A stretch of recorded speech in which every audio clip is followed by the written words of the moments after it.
তা করলে যে ও গেছে তা ওর সাথে চলে আসিস।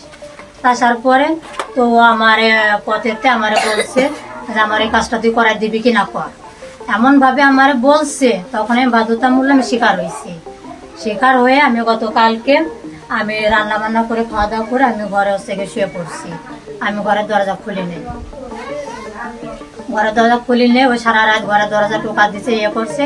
ও প্রায় সময় আমাকে ফলো করে, বাড়ি আসে, জ্যানতে আসে, এসে ঘরের দরজা টোকা দেয়, হাইওয়াগুলো ডাক দেয়, কথা বলার ইয়ে করে। তো আমি ওই সময় শুয়ে পড়ছি, আমি আর বাইরে উঠি নেই, যেহেতু ও আমার এই প্রস্তাবটা দিছে। তো আমি আর বাইরে এনে না বেরোনোর পর আমি ঘরে থাকি। পরে হচ্ছে গিয়ে আমি ভোরবেলা হচ্ছে গিয়ে আমি বাইরে গেছি। বাইরে গেলে আমার দরজা এমনি থেকেও এই পাশে লক দিয়ে থাকলে এই পাশ থেকেও মানে হাত দিয়ে খোলা যায়, যেহেতু আমার ছেলে মাঝে মাঝে আমার কাছে থাকে বা আমার শাশুড়ি বাড়িতে থাকে, আর আমার মেজোজা বাড়িতে নাই। ও মানে ওই সুযোগে আমার ঘরে ঢুকছে, ঢুকেও আমার সাথে শারীরিক সম্পর্ক করছে। 1-1.5 ঘন্টা ভরেও আমার সাথে কাজটা করছে। পরে আমি নিরুপায় হয়ে আমার হাতের কাছে মানে শীতের ব্লেড ছিল, পরে ব্লেড দিয়ে আমি ওইটা চাইপা ধরছি। নালিশটা দিব কার কাছে?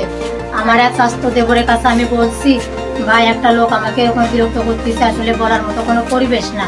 সে হচ্ছে আমার আপন ভাসতে লাগে। এই বিষয়টা আমি যার কাছে বলবো মানে বলার থেকে গলা ধরে নিয়ে মরা উচিত।